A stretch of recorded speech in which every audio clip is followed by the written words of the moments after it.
Mari kita berdoa. Kasih karunia dan damai sejahtera dari Allah Bapa dan dari anaknya Tuhan Yesus Kristus menyertai kamu sekalian. Amin. Salam saudaraku, sebelum kita melakukan aktivitas kita, marilah kita mendengarkan firman Tuhan hari ini yang tertulis dalam kitab Yeskil 20 ayat 17. Tetapi aku merasa sayang melihat mereka, sehingga aku tidak membinasakannya dan tidak menghabisinya di padang gurun. Allah marpangula hidoro haku midana sida ubain na somaku nasida, jaladang sun siap nasida hubain di halongonan. Demikian firman Tuhan.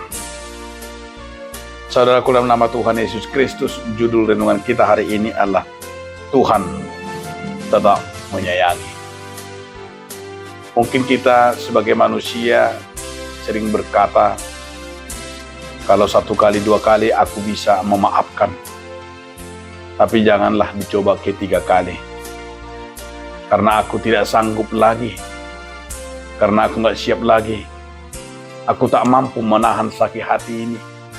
Dan masih banyak lagi yang kita katakan. Karena apa? Karena kita tidak mampu memaafkan, mengampuni, mengasihinya. Karena apa? Karena mungkin sudah berulang-ulang kesalahan itu, berulang-ulang dosa itu, berulang-ulang kejahatan, atau mungkin perbuatan yang mencelakai kita. Mungkin salah satu penyebabnya adalah karena kita tidak mampu, sehingga kita tidak siap untuk memaafkan dan mengampuninya. Tetapi hari ini juga kita lihat bahwa Tuhan tidak berkata seperti itu. Tapi Tuhan itu adalah mengasihi umatnya, dan Tuhan itu berkata, marpangula hidoro haku. Di sini kita melihat kasih sayang Tuhan itu luar biasa. Bahwa Tuhan terus masih memberikan kesempatan sekalipun umat itu sudah jauh dari Tuhan.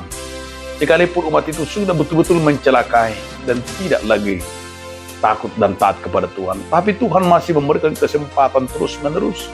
Kesempatan itulah salah satu yang kita lihat adalah peluang kasih sayang Tuhan. Diberikan peluang bagi mereka, yaitu merasakan, bertobat, berubah. Karena apa, saudara-saudaraku? Karena mereka sudah jauh dari Tuhan. Mereka tidak lagi mengingat Tuhan. Tapi Yeskil mau mengingatkan umat Israel bahwa Tuhan telah masih mengasihi. Tuhan Allah masih mau memperlakukan mereka, menyayangi mereka, belum dibiarkan.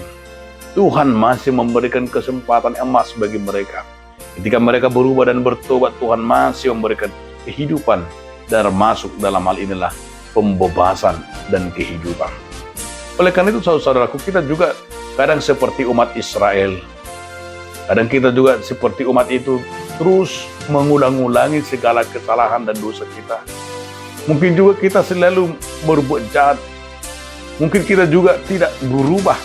Dan masih banyak lagi kejahatan yang kita lakukan. Tapi hari ini firman Tuhan juga mengingatkan kita. Agar kita menyadari dalam hidup ini, kesempatan itu tidak terulang kembali.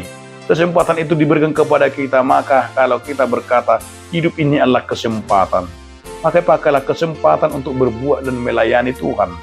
Berikanlah kesempatan itu untuk menyayangi Tuhan dan untuk merasakan kasih karunia Tuhan dalam hidup kita. Saya yakin dan percaya jangan sampai kita melupakan waktu, kesempatan. Jangan sampai kita kehilangan kesempatan itu. Kesempatan itu tidak akan terulang-terulang seperti kesempatan yang diberikan kepada kita. Kesempatan itu adalah peluang emas bagi kita. Marilah kita pakai kesempatan ini. Tuhan memberikan secepat ini, Tuhan memberikan izin, Tuhan memberikan bagi kita supaya kita hidup berubah dan taat kepada Tuhan.